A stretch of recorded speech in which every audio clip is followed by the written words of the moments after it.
Welcome to Perspectives. My name is Bruce. This is a place for engaging conversations from a variety of cultural and faith perspectives. Today on the podcast, I'm really excited to welcome friends from America via Ukraine and many other countries. Andrew and Dar Draper. Man, your opening was like, great. I wanted to listen to every podcast you've ever done. That was awesome. That opening was like, Welcome to the podcast. Oh, thanks for having us. our pleasure to be here. Your greatness precedes you. I am really excited to have you guys because, first of all, you're here in person, and it's so much nicer to have conversations in real life versus just Zoom all the time. So I would like to back up and just get our listeners to understand a little bit of your story. Take us back to your early life, your faith, and give us a little snapshot of your story, if you wouldn't mind. Okay, we'll start with me. I'm a little bit older, 5 months. So I was born in Harrisburg, Pennsylvania, and I was raised in a family that was a church-going Christian family. I'm thankful for my heritage. Raised pretty much loved God my whole life, and tried to follow him, and had preconceived ideas of what ministry was, and wanted to be in ministry, and thought I'd have to marry a pastor to be in ministry. And God had me on a very interesting journey of going to YWAM Youth of the Mission when I was 18, and then to university, where I became a theater teacher and majored in theater education so that I could use it as a tool, but really longed to be in ministry. And God had to kind of undo a lot of thoughts for me of what ministry was, and that everything is ministry. That's kind of the beginning of our journey. And Andrew, you were born and raised in North Carolina? Raleigh, North Carolina, yes. Yeah, my family was a little different. We went to a Methodist church, but it was kind of, you just went, like I was confirmed as a believer, but I had no idea who Jesus was. I just really had this, there's something deep inside of me that just really wanted to know God. And so my mom used to deliver the literature for Sunday school classes. And I'd always go with her. It was always on a Saturday. And so the whole church was empty, and all the classrooms were empty, and the sanctuary was empty. But I was always drawn to the sanctuary. Like, I would go deliver something. I'd go in the sanctuary. The Methodist church was just really cool how they lay stuff out. It was beautiful wood and colors, and the Bible was laid open. And I would just go in there and just feel the presence of the Lord, but I didn't even know him. But it was because of that church. There was a guy in that church, Hal Thompson, took an interest in my mom and I because my dad left when I was 1. And so I think he was keen on the whole thing of, helping orphans and widows. And my mom was like a widow and just left alone to raise 4 boys. And so he always looked out for us. And so he paid for me to go to a Christian camp. And that's where I gave my heart to the Lord. So How old were you? I was, I think I was 11. And I think about this one man, stroking a check to me to pay for me to go to camp, and all the lives along the way that were touched because the Lord got a hold of my life. And I'm like, how powerful that is, that this man is probably still in heaven going, oh my gosh, this is amazing. All these people, and no telling who else he did that for. But yeah, just one act of being obedient to the Lord can change so many lives. So you guys met in college. Where was that? In Appalachian State University. Mountaineers, Boone, North baby. Carolina. Boone, North Carolina. So you all were in college. Take us back to that moment. It's always interesting. Did you know right away? I did, actually. I have one of those stories. I was actually dating somebody that was with me at this event. And I heard Andrew share his testimony and speak, and I was struck by him. And I was like, that's the guy I'm going to marry. I told my mom. I was struck by her beauty, Well. but I didn't think like, hey, this is, but there was something about her, that was just intriguing to me. And I saw her then, and then I saw her one other time that year. And, when I saw her, it was something weird. Like, you don't ever hug somebody twice in one conversation. It's just weird. I did. I hugged her twice, and I was like, that was a little weird. I probably shouldn't. But I was just drawn to her. And so I tried to wedge myself in close to her because I knew my girlfriend was coming. So you both later. We did. But she knew I was dating somebody. I didn't think she knew. But so I was trying to get in close to her. So I didn't want her to think that I was dating somebody. So, yeah. All right. So there was some magnetism. Yes. And wow, that was an affirming yes. Yeah. And I just prayed. I prayed over the summer, and they ended up breaking up. We broke up. Next fall, it was on. Yeah. So how, from the moment that you all started dating to when you got married, how long was that? It was about a year. We got engaged after about 6 months and got married about 6 months later. Wow. And how old were you all? 21 and 22. She has this real interesting story about her praying. She was praying for me constantly after she met me. And then she finally just got tired of it. Like, I don't know who this guy is. I'm tired of praying for him. She's like, Lord, if you want something to happen with us, let me see him one more time. It's right at the very end of the school year. And I lived right close to the business building, so I was walking to class, and as soon as she prayed that, her car came over the hill, and she saw me immediately. And she was like, she started banging on her dash, I want to marry him. It didn't, it probably was, too, that I was very attractive. Let's fast forward. You all get married. Where did you get married? We got married near our college in a little country town called Vilas, North Carolina. What was the first phase of marriage like? What were you doing? We were still in school. It was our senior year, our second senior year. So we were in school, and we finished up school together, and then we went into, we ended up moving to Charlotte, the bigger city, and went through what we called our Egypt years. We did focus on God in college. We were actively like in ministry in college, but I think there was a lot of spiritual pride in that, and thinking according to kind of, I call it the spiritual ladder of success. We're kind of trying to achieve our way to spiritual greatness. And so I think it was such the Lord's wisdom that he would take us to the wilderness and take us into a time when continually does. He does over and over. There are those seasons. Yeah, for me, I had to start working for my father-in-law, and I think he enjoyed the fact that he could, and it was in residential remodeling, and so he had me doing the worst things. I was crawling under houses, pulling out rock wool insulation, and just completely miserable. I was like a fish out of water, knew nothing about carpentry, and so I didn't know how to read a speed square, nothing, and I was forced into this thing, and I hated it for like 3 years. For 3 years, I worked in that. I don't know why. I was thinking, why didn't I just leave and go do something else? But I think the Lord, I know the Lord had a plan and a purpose. One, to humble me, that I was doing these just, digging ditches, digging holes. But along the way, I was learning a trade. And I had no idea that it would help me later on. So then later on, I actually started a business because of my carpentry skills, doing inspections for the bank on new construction. That was a tent making during our ministry years. And then while I was children's pastor, a friend of mine and I, who was the youth pastor, we would do jobs on the side, remodeling jobs. And so it ended up being this source of provision, something that I hated and despised became this source of provision for us. So it's one of those things of like, you think that you're in this time that's absolutely awful and you don't understand why it's happening. And then all of a sudden down the road, you're like, oh, that's why. So, and now I really enjoy carpentry. Do you have any son-in-laws that you can send under the house to pull out insulation? Not yet. No, but I don't think I would be as extreme as that was. You're out of this period of humbling, and I think we all can identify. You first get married, you're very idealistic, and you have all these dreams and visions, and life doesn't work out the way we think or as quickly as we hope. Transitioned us to working with the church, which really represents a huge section of your timeline. How did that come about, and what were you all doing? We had been teachers and started using my education to start a theatrical school and creative arts school where we did camps and classes and all that. And we started going to a church that we loved. Our pastor asked me to come on staff part-time as a creative director, and then God really highlighted Andrew as the person to take over the children's ministry.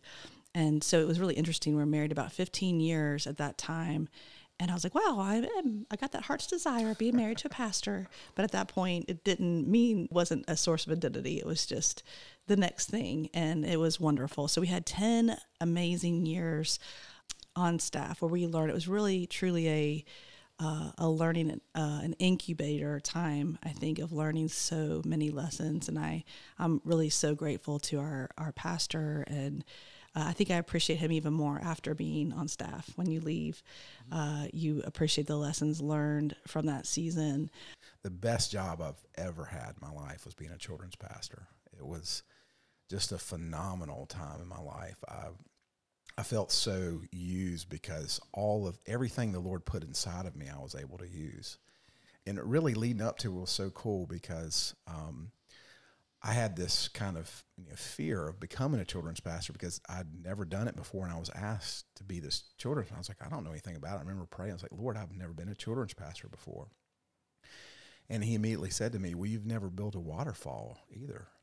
I'd built this waterfall in my backyard, and it just came out amazing. It was like beautiful koi pond, this cascading waterfall that came down the hill and made this beautiful sound in our backyard. And it was teeming with life, frogs, and it was just a beautiful little place. And I was sitting out there looking at it, and I started to think, everything in this waterfall was provided. I didn't buy one thing except for the liner.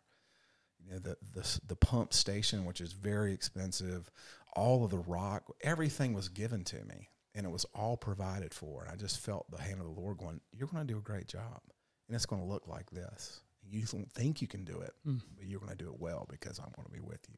That's really good. At some point during this season where you are kind of in the zone, bringing yourself fully to what you're doing, and Dar, you're married to the children's pastor. I know you're super, what would the word be? You instigate a lot of projects. You're able to get things going. You have a real, obviously creative, but marketing, visual, creative persona. So you're doing all kinds of stuff too at that time. But what I'm really interested in, as I thought about interviewing or just having conversation, was the beginnings of transition, because you're seemingly happy in a great place. You've got 3 kids, and 4 at this time. 4 at that point. And take us through, what happened in there, because things seemed to be pretty stable and you all were happy. Yeah, there was a little restlessness that was starting to percolate within us for about a year and a half. We felt like there's something more. There's just something more, and we were extremely. When I say comfortable, I don't even mean that in a negative way. I mean it like pleasurable. It was a great position that we had at the church, and our church had grown really big. We're both full time. It was just a great community of people to be with. But yeah, there was this restlessness that there's more out there, and so I prayed this prayer: Lord, give me more of a heart for your kids in the world. Like, I just want more of a heart. And I heard the Lord speak to me, okay, but you'll cry a lot. And I was like, I'm not even a crier. Like, I don't cry. Like, I'm just, it wasn't, I was a lover of people, but not a, maybe as compassionate, where I empathize with people all the time. I was great at rejoicing with those who rejoice, but not mourning with those who mourn. And so I was like, okay, well, we'll see what happens with that. And a couple weeks later, I got a message, and it was an invitation to host an orphan from Ukraine. There was a hosting program, and my friend messaged and said, there's this one kid left from the orphanage. He's tall. I thought of your family, and I had one day to decide. And I'm like, well, how can we're children's pastors? How do you say no to an orphan at Christmas? That would just be wrong, And God actually really confirmed to us, and our kids were on board. And so we said yes. And so thinking we'd just have this kid come, give him a good time, send him back.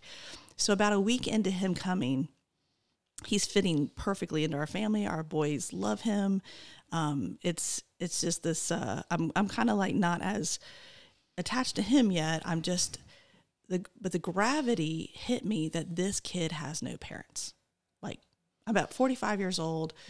I've been working with children through camp ministry, through the church, my whole life, whole adult life, and I never considered the orphan. Like, it wasn't on my radar. Didn't think about orphans. Loved Little Orphan Annie, my favorite play, but like didn't really think about orphans. I started weeping over the fact that this kid had no parents. Like, this kid living in our house, who's going to teach him right from wrong? Who's going to be there to advise? Like, he's the same age, like right there with we had 3 more weeks with him. And by the end, our whole family was so attached. We're at the airport. All of us are just a puddle. And we sent him back to Ukraine. And then we had to send this person that fit in our family. We had to send him to a country at war with Russia in the East. Was his orphanage. And it stirred us tremendously to where we had to go, and we had to, like, the Lord just gently led us step by step. I went the first trip with a friend. We got to know his friends, and when we met his friends, and we learned about the orphan crisis of what happens to aged out orphan grads, the rates of prostitution, incarceration, suicide rates. It was so devastating what happens to these kids when they age out of the orphanage that we're like, we have to do more. Now, Andrew, where are you in this journey? Actually, the Lord moved on me before Dar. Like, I would tell her, like, Dar, I feel like there's going to be a transition for us. Mm-hmm. And I don't know when. And this was like a couple years before that. So I knew something was coming, and I could just feel it. And that's not because of issues at work or no relationships. But there were some times where things you didn't feel like you were treated fairly. I think that's the time where you have to be careful, because a lot of times we'll put that on an organization or a person, but it's really the Lord, like, just stirring you. Mm-hmm. He's making you think, making you think about your life, and then making you almost feel uncomfortable in the nest, because this was such a cool nest, man. Mm-hmm. I mean, it was great. It was like, great job, great people, great leaders. I mean, we were learning so much. I love doing children's ministry. I mean, every service I did, I was laughing and having the best time ever. But the Lord was just stirring, like, man, something's coming. And so when this happened, when we went over to Ukraine and visited that orphanage, everything changed inside of me. Mm-hmm. And because the Lord was, like, it was so fruitful, like, all the children that we ministered to, all of them gave their life to the Lord at the same time. Like, we did a call for salvation, that we made this cartoon called The Greatest Story. And we had it translated into Russian, and we played that for the kids, and all of them raised their hand for salvation. I think it was 14 or 11 of the 19 kids that were Sasha's classmates gave their lives to the Lord. And after that, it's like, how do you say goodbye? How do you say, hey, man, I'm glad you gave your life to the Lord. Now, see ya. There's just so much unfinished. These kids have to be discipled. They have to be loved on. They have to learn how to do things in a good way, and learn how to know the Lord. I told Dar, I was like, Dar, we've got to do something. Like, I feel this is it. And so that took us on the journey to start praying and fasting about what's next. I'd love for our listeners, and also myself, to understand a little bit of that transition a little more. So when you come over for your first trip, your heart's already a mess. You're praying, seeking God, and now going back to the nest that you describe. I wrote down here seasons of doubt, where during this period, I think there's so many people that have had wonderful seasons, but their time is running out, or they've overstaying in a place where God's maybe trying to push them out of the nest and take risk. And you all, not when you're 20, not when you're 30, in your 40s, up and made a massive decision. Drill down a little bit more for those that are thinking that's maybe easy. I'll say real quick, it's like, we tried to make it work because we loved our nest. We're like, could we combine the nest with this other area, Right. And the Lord's like, no, I'm not going to let you do that. So we tried to. We Dar was trying to negotiate of how she could still go to Ukraine, but yet be a children's pastor. And you want it all. I did. I wanted everything. But there was a moment where my pastor asked me, we were meeting with him, and he was just such a great pastor. And I think it's just, he felt it from the Lord. He was like, do you feel like this is, what you're supposed to be doing right now? And I was like, Pastor Jay, I don't know. And so that was the moment. It was like this bam moment of, okay, I just laid it on the line. and I'm praying and fasting for my termination. I mean, he's not terminating me, but, you know, that I'm going to, you know, possibly resign this. Like, I'm into resigning the great unknown. This awesome nest. I'm, you know, like, that was the moment for me, was like, I swear I put it out there and go like, no, I can't just like tell you yes because I'm comfortable. 18 months before we made the decision was when we were really started even having meetings with our pastor, feeling some kind of transition. I had a dream. It was after about I think we did a 5-day fast, and I had this dream right after that. And I was at a dream. I was at the airport, and I had all this. They're calling the last call to get on the plane, and I was about to get on the plane, and there's all this baby equipment sitting there. And at that point, I was actually the pastor over the 0 to 5 year olds, there's all this baby equipment, about 5 pieces of, you know, car seats and all this. And they called me to get on the plane, and I'm like, I can't take this with me. I can't get on the plane. And there's somebody from the children's ministry at the gate, and I was said, can you take this stuff? I don't know what to do with it. And she just looked at me like, this is crazy. And I grabbed one piece of like this white fleecy, it was summertime, but I grabbed this white winter fleecy baby garment to take, stuffed it in my overnight bag, and got on the plane. So it was 18 months before. And so when we're about to have our last meeting with our pastor and kind of executive team about this decision, I'm up like all night trying to figure out a plan. How can I'll be artistic director. I can do this artist in residence, or, you know, I was just trying to come up with something. And I was like, Lord, I wish you'd just give me a dream. And he's like, I already did. And I remember that part of taking that white garment. And he's like, you can't take a garment of a previous season with you into the next. You just need to go, you know?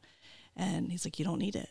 And so we went into this meeting, and there was such grace, and they were so wonderful to us. This is where the faith, it's rubber meets the road type stuff. So we have this meeting, and our pastor says, okay, well, we'll tell the congregation mid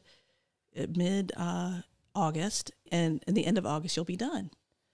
And so we were like, we'll have 2 weeks. Like, we basically quit our jobs and had 2 weeks of people knowing till we were launched into our own life. And we're like, how do you fundraise in 2 weeks? What are we going to do? Had such a peace that God was saying to do this, as painful as it was. And it took we had to grieve a lot too. And we stayed at that church. Like, we stayed there as church members after being on staff for 10 years. And that's a whole nother layer. Everyone thought we were crazy. They're like, you are absolutely crazy. That's right. And one of our dear friends was like, what are you going to do about insurance? Like, they're just bringing up these practical matters. Friends like that, who needs enemies? Yeah. It just crushed us. And we were like, that one thing made bubble, us melt into our chair. Like, our we're bubble, so dumb. Like, what are we doing? We are ridiculous. Like, we have no paycheck. We have 4 kids. And like, Lord, what are we going to do about insurance? You know? And I heard the Lord so clearly speak John 4. So I was like, okay, I go get my Bible, look at John 4. And it was this two parts of a lesson here. It was when the Samaritan and the disciples were off to get him some food. So they come back and they're like, Rabbi, eat something. He says, like, I have food to eat that you know nothing about. My food is to do the will of him who sent me and finish his work. And God was like, part A, you are going to be nourished by me. Like, I will nourish you. I will see that you are taken care of. The disciples cared about, they were his friends, and they're like, you got to eat something. Like, what does somebody already feel? They're thinking in the natural. It's like, your friends love you, and they want your needs to be met, and they're thinking that way, but you're always going to receive from me. You're going to receive from the Father. Well, the second part was I can't even believe that this is in the Bible, but right after Jesus says, because I was saying to the Lord, why didn't we just ask Pastor Jay? Why didn't we just ask if we could go till the end of the year? Like, we should have just asked for 4 more months. It's going to take you a while to find another September, pastor. You know. October, November, I'm December. not that replaceable. Yeah. I'm like, it's going to take a while. And so I was just going. So the very next verse says, it is said 4 more months and then the harvest. But I say, look around. The harvest is now, and the harvest is souls for eternal life. And I couldn't even believe that was in the Bible. It's like, I was just begging the Lord for, like, you know, like, or just complaining that I didn't ask for 4 more months. And he's like, no, the harvest is now. And what we saw was miracle upon miracle upon miracle. And for 5 years now, we started our mission. The GLOW mission stands for Go Love Others Well. And he has paid for every trip. He has paid for all of our needs. He has covered. There's not one thing that was truly needed that our kids in Ukraine needed that was not covered. It was such a time of turmoil. I mean, it was cool. Like, there was amazing things that we saw, but I remember riding in my car and I was doing inspections for the bank, but they were closing out. They basically told me, hey, this is ending. We're not doing this anymore. We're going to stop doing construction loans. We're not going to need you.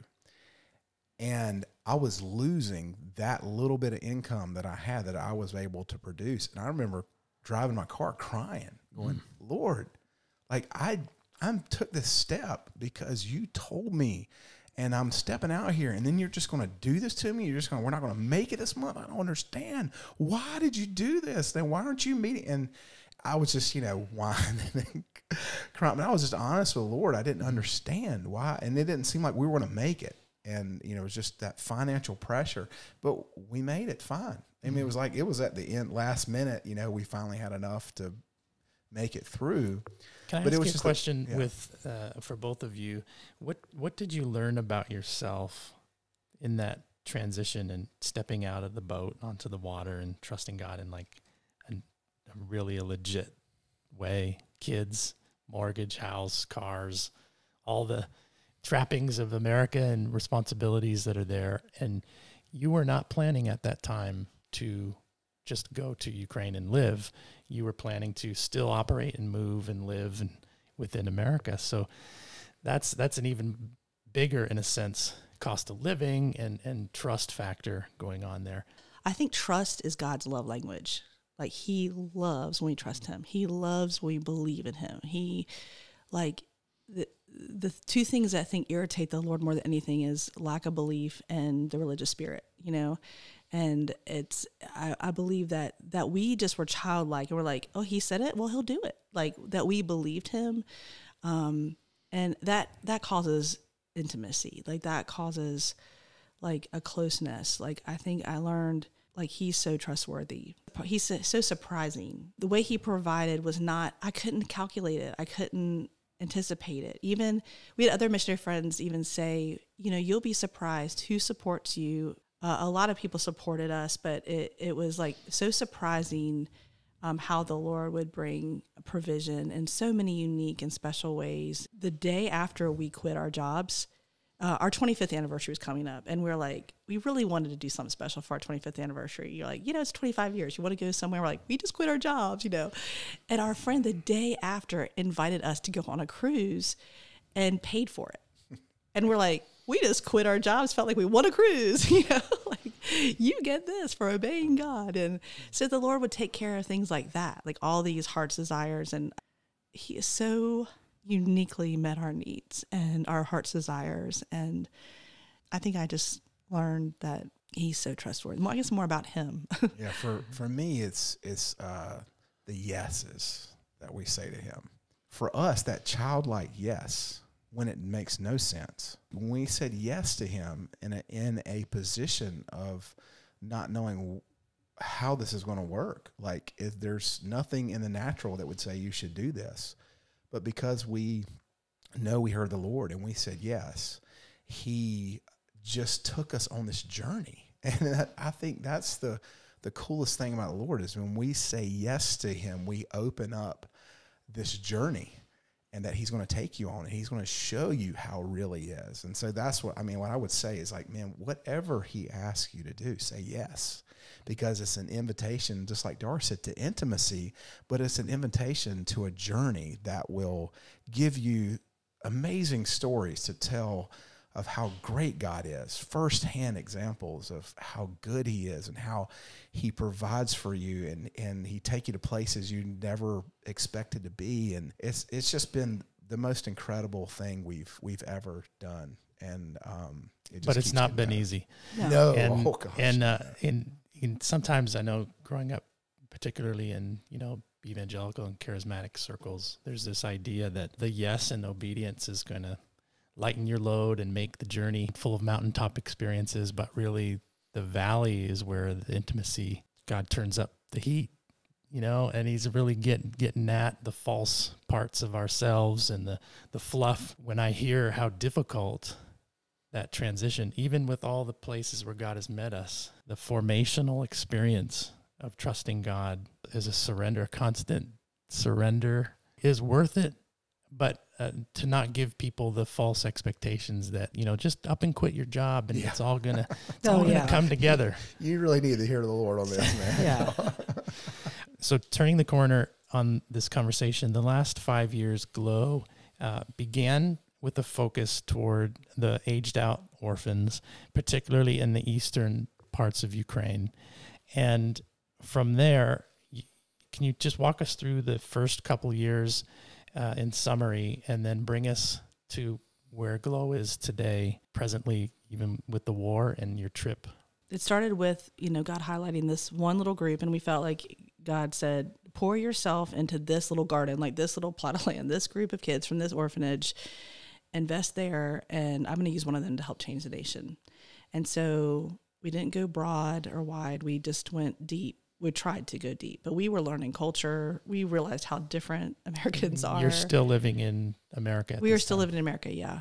So we would travel to Ukraine about 3 or 4 times a year. It was very organic, the way it developed, and I really like it that way. I like it step by step. Like we couldn't have a 5-year plan. There's no way we could have made a 5-year plan and executed it. It was obey the next step and see what happens. And although it would be great, and the way Americans are wired, it would be great to put your 5-year plan, and we would meet people and they would join our team. We'd have people translate for us. We don't even speak the language, so we were so dependent on Ukrainians, and we met kingdom people in Ukraine, and we formed a team that would be there for the kids when we weren't there, and we just did a lot, thankfully, through Facebook Messenger and a lot of communication. So when I was in the States, it was like daily communications with these kids, just really trying to be family for them. Because they had lots of ministries come and give them candy and take pictures, and the way ministry can be done on a short-term missions trip. It's people, they want relationship. They need to build relationship. We had so many failures in what our plans were, and then some really wonderful things that happened too. So one huge lesson I learned in all this is I can't change anybody. I can't change a person. I think I thought I could, but I was used to parenting under 18 and you're just trying to get them to think the way you want them to think. But when you parent young adults, and especially orphan grads in a country that, a whole different culture, like I couldn't change anyone. Only God can change a heart, but I could be there to love. I can just love and be there for advice. And so we made a lot of mistakes in the way we did things, and we've learned a lot of lessons, but we do that as parents too, and there's so much grace for us. We had no intention of moving to Ukraine, but it was made clear that we were supposed to move. And on one trip, it was before a trip and during a trip, we made that decision. And so we ended up selling everything, or almost everything we had, giving things away. And we moved to Ukraine in June of 2021. And we were there the last 8 months before the war. And we thought at that time too, we had these projects we were going to finish with our group of grads that we've been working with. And we felt the Lord said to us before we moved, build connections with as many other ministries as possible. Work collaboratively. Like God's already doing so much in Ukraine. We're just coming to be a part of it, And so all these connections that we thought were for certain goals we had, and when the war happened and we had to evacuate and go back home, all of those connections, we all worked together during the war for a whole different purpose, but it's been beautiful. I look at that time now, it was very, very hard for me. But I look at it now, and it was beautiful. And we'll put links to Glow and for folks to get in touch with you and learn more about your life and ministry. You had a house in Kiev that was a perfect space, and that's been used for all kinds of refugees and transit and folks on your team. We can sometimes get lost in the productive things that look so successful, and yet you guys providing the visual of a loving marriage and home and the space for others to come into that love, just like the Father, Son, Spirit, the perfect relationship that we're invited into and enjoying that love. You guys have, in a short amount of time, created a vision for community, even for Ukrainians who many of those that you're working with have never tasted of the love that God has designed in family. You guys brought the kingdom in a real tangible way. And in America, we look and go, well, should we donate to that? Yes. Like that's the heavy lifting in the kingdom. It as much as the humanitarian aid and all of the other things are important. A vision for how to live and love and be, as a family, is what really will help build the culture. Yeah. I like to say something here. I was encouraged by a really good friend before we left. Just go be you. Just go to Ukraine and be Dar. And I was like, what? It just didn't seem enough. Like, that doesn't seem enough. I have to have all these projects and blah, blah. And then I found the most effective thing I did, like between the big planned projects, we'd have these moments of community and dinners and people over, and we'd sit and share hearts. And those were the most effective times. Just being present, being there, inviting people in. It was amazing to me. That really was. It's almost like we're these little kids, and he lets us, like, okay, we'll let you have your plans and you can play organization or whatever. One time I just put art supplies out. I just put a bunch of art supplies and food. I'm like, I can't even speak this language. Like, I felt so useless sometimes. I'm like, I feel like I'm a facilitator of community, but I sometimes just listening to everyone speak in Russian around me and know they were enjoying each other. And Ukrainian. I'm like, and Ukrainian now. A lot of our kids speak Russian, but they would just, I don't know, they would just enjoy the time and the space. And I would be like, that's enough. It's enough to do that. Yeah. I would say real quick also, thinking about, the humanitarian effort now that we're able to do. And, I feel like we're able to touch a whole lot of lives, touch them, but like to deeply impact one person. Like, I think about Timothy and how I know that we deeply impacted him. The ripple effect of that, I think, will far exceed all these little touches. Now, all those little touches are so important, and because it's just showing who God is and that he cares for so many. But if you can deeply impact one person, that's what changes a culture. So coming to the end of our time, the war obviously has uprooted and changed all kinds of plans, working together with other ministries and helping in Borodyanka and Bucha and Irpin and all these spaces that were previously occupied. Y'all have been helping to purchase and raising funds for houses. Can you just speak to that and maybe tell people how they can help? The big problem coming up was once October comes, the winter starts. And so many of the elderly weren't able to get out of these villages. They don't have the means or the capacity to do it. And so we found the solution was these micro homes, and they're equipped to where they can, withstand the winter and be a place, a temporary place to where hopefully one day the government will help them rebuild. But especially in these villages, that's going to take a long time because I'm sure you've just come from there. So you've seen with your eyes the devastation and the conditions that people are ill prepared for this coming winter. Yeah, there's just holes are riddling everything. Roofs are missing. It's like, it's apocalyptic. I mean, it's like unbelievable, the things you see. And people are living in the midst of it. They're living in root cellars and sheds and with neighbors and, anywhere they can. They have no hope. I mean, they're just desperation, crying. And when you bring this little home in, this little $4,000 home, once it's fully equipped, like just the light that comes on, and you see someone's humanity that's being changed in front of your eye, that they have hope again. Restoring their dignity. Yeah, and they can start dreaming again because they have a home, they have a shelter, and that's the beginning of so much for so many, just having a home. And so we're able to do that, and that's been our push right now, is to try to get as many of these homes as we can in before October. It's been it's been amazing to see behind that. Like, it's a physical need that's being met.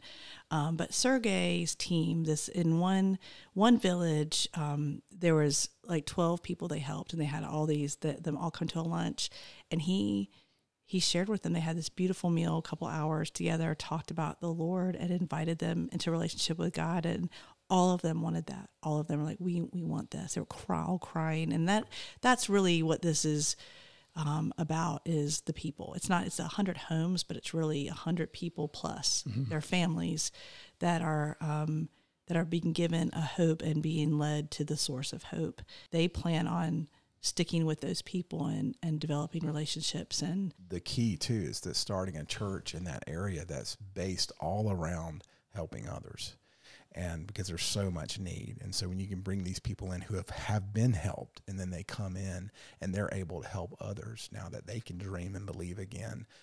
So that's the vision also, is to bring a church community there where people can be discipled, these ones that have given their lives to the Lord. That's the beauty from ashes.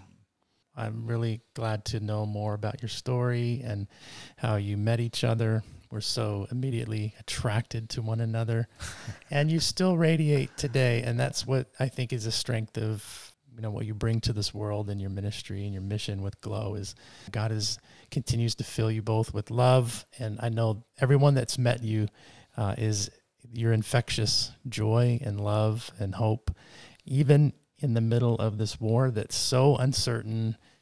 Moving forward, do you have any sense of what lies ahead for Glow, for your family, next 6 months, year? I know that's a hard question. I don't like getting it myself.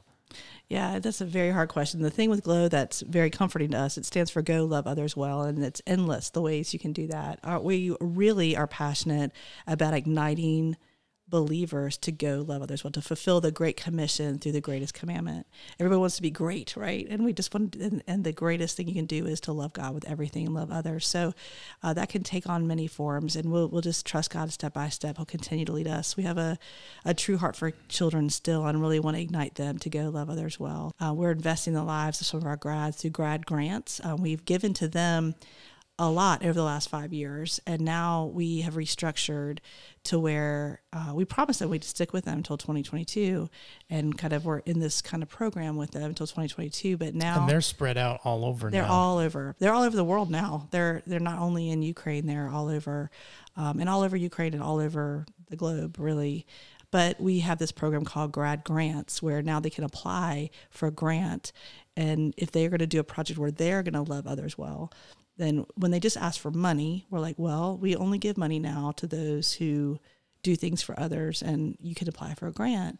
And it's been so awesome. Even during the war, we did have an influx of support at one point during the war where we were able to be more generous, because there was so much need and so many emergencies. But I told one kid, I was like, hey, I'm going to give you extra, and you find somebody to help. And they were like, what do I do? What do you mean? Because these are kids who are used to handouts, and they're used to being given to, and they may even expect and are a bit entitled. But I was like, I'm sure there's lots of people around who need help. Just find someone to help. This kid is now one of our interns who is living in our house in Kyiv, working with Sergei's team and putting houses in for babushkas. We're preparing for the next big yes. And what's that going to be? Because we're on this journey with the Lord, and we know He's going to ask us to do something, and we're crazy enough to say yes. And so we just want, there's no real big plan. I mean, we've got things in our heart that we'd like to do, but really it's just a matter of being in a posture of being able to say yes to whatever He asks us to do next. So. Thank you so much. It's been really enjoyable to hear some of your story, and for the Ukrainians listening. We know this podcast has been mostly focused on a Western perspective, missionaries, but to know that our hearts are really with all of you, Absolutely. All of our friends, all the grads, all our partners. We are praying for you. We're hurting with you. And by God's grace, we'll be able to connect and serve in more ways in the future as well. So from Glow to Perspectives, we love you all, miss you all.